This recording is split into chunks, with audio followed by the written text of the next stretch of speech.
नमस्ते दोस्तों, हमारे चैनल पर आपका स्वागत है।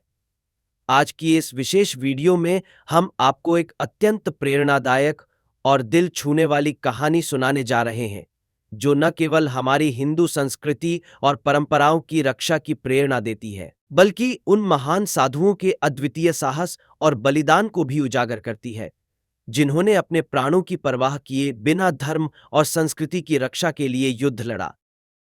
यह कहानी उस समय की है जब भारत में मुगलों और अफगान आक्रमणकारियों का दबदबा था और हिंदू धर्म के मंदिरों, तीर्थ स्थलों और संस्कृति को लगातार नष्ट किया जा रहा था।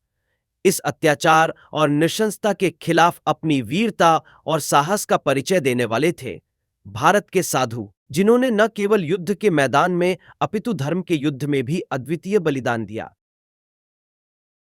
कहानी की शुरुआत होती है 8वीं सदी में, जब महान आचार्य आदि शंकराचार्य ने भारत में धर्म और संस्कृति की रक्षा के लिए कठोर कदम उठाए थे। उन्होंने देखा था कि हिंदू धर्म और संस्कृति को बचाने के लिए हमें न केवल धार्मिक बल्कि सैन्य दृष्टिकोण से भी तैयार रहना होगा। इस दृष्टिकोण से उन्होंने साधुओं को शस्त्र प्रशिक्षण देने का निश्चय किया, ताकि वे अपने धर्म और संस्कृति की रक्षा करने में सक्षम हो सकें। समय था 256 का, जब अफगान सम्राट अहमद शाह अब्दाली ने भारत पर चौथा आक्रमण किया था। उस समय मुगलों की सत्ता काफी कमजोर हो चुकी थी और उत्तरी भारत में हिंदू साम्राज्य भी बिखर चुका था।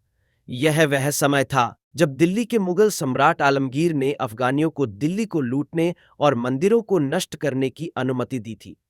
अफगान सैनिकों ने बड़े पैमाने पर भारत के धार्मिक और सांस्कृतिक स्थलों को नष्ट किया। मथुरा, वृंदावन और आगरा जैसे पवित्र स्थलों को तहस-नहस कर दिया। अफगान सैनिकों ने महिलाओं के साथ अत्याचार किए, बच्चों को गुलाम बनाया और निर्दोष हिंदू नागरिकों का नरसंहार किया। यह एक ऐसा समय था जब हिंदू समाज टूट चुका था और इस घोर संकट के बीच एक नई उम्मीद की किरण बनने वाले थे वे महान साधु। अफगान आक्रमणकारियों ने गोकुल पर आक्रमण करने की योजना बनाई और इसके लिए उन्होंने 10,000 सैनिकों को भेजा। यह वही गोकुल था जो श्री कृष्ण का जन्म स्थान था और जिसके प्रति हिंदू धर्म में अपार श्रद्धा थी। गोकुल को बचाने के लिए भारत भर से साधु हरिद्वार, उज्जैन और अन्य पवित्र स्थलों से एकत्र हुए। इन साधुओं ने अपने शस्त्रों की चमचमाती धारों के साथ युद्ध के मैदान में कदम रखा और उनका एकमात्र उद्देश्य था गोकुल को बचाना, अपने धर्म को बचाना। जब अफगान सैनिक गोकुल की ओर बढ़े तो उन्होंने सोचा था कि ये साधु केवल पूजा पाठ करने वाले लोग हैं जो युद्ध के मैदान में उनका मुकाबला नहीं कर सकते। लेकिन साधुओं ने अफगानों की इस गलत फहमी को चकनाचूर कर दिया। हर हर महादेव के जयकारे के साथ उन्होंने अफगान सैनिकों पर हमला किया और अपनी शौर्य और वीरता से उन्हें हैरान कर दिया। तलवारों की झनकार, शंखों की ध्वनि और शस्त्रों की चमक ने अफगान सैनिकों की स्थिति को खराब कर दिया। वे अचंभित थे, क्योंकि ये साधु न केवल धार्मिक कार्यों में माहिर थे बल्कि युद्ध कला में भी दक्ष थे। साधुओं ने सिर्फ युद्ध कौशल का प्रदर्शन नहीं किया, बल्कि उन्होंने अपनी संस्कृति और परंपरा के प्रति अपार श्रद्धा भी प्रदर्शित की। वे जानते थे कि यह युद्ध सिर्फ एक भौतिक युद्ध नहीं है, बल्कि यह धर्म, संस्कृति और आस्था की रक्षा का युद्ध है। अफगान सैनिक धीरे धीरे तितर-बितर होने लगे, क्योंकि वे साधुओं की वीरता और संघर्ष से डर गए थे।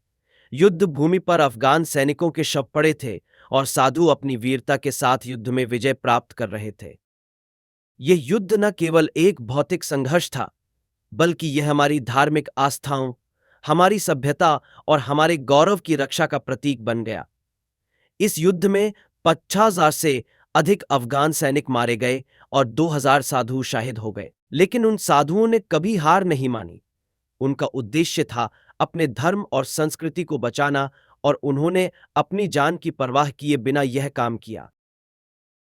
अफगान सरदार खान ने इस हार को स्वीकार किया और युद्ध से वापसी करने का निर्णय लिया। उसने यह रिपोर्ट बनाई कि अफगान सैनिकों के बीच महामारी फैल गई थी, जिससे उन्हें युद्ध छोड़ने की मजबूरी हुई। लेकिन असल में यह हार अफगानियों के लिए अपमानजनक थी। क्योंकि वे एक छोटे से समुदाय के सामने हार गए थे जो अपनी संस्कृति और धर्म की रक्षा के लिए तैयार था।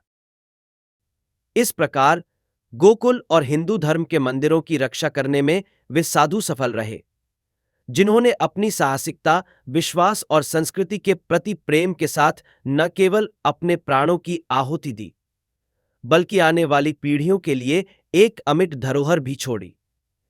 यह उनकी वीरता, बलिदान और आदर्श का ही परिणाम था कि वे अफगानियों के सामने एक प्रेरणा बनकर उभरे। साधुओं की यह वीरता और उनकी संघर्षशीलता हमें यह सिखाती है कि धर्म की रक्षा के लिए हमें किसी भी बलिदान के लिए तैयार रहना चाहिए। उनके साहस और शौर्य की कहानी आज भी हमारे दिलों में जीवित है और उनकी परंपरा हमें प्रेरित करती है कि हम अपनी संस्कृति और धर्म की रक्षा के लिए कभी भी पीछे न हटें। इतिहास में जब भी हमें अपनी संस्कृति की सुरक्षा की बात आए, तो हम उन वीर साधुओं को कभी नहीं भूल सकते, जिन्होंने अपने प्राणों की आहुति देकर हमें यह सौभाग्य दिया कि हम आज भी अपने धर्म और परंपराओं को गर्व से जी रहे हैं।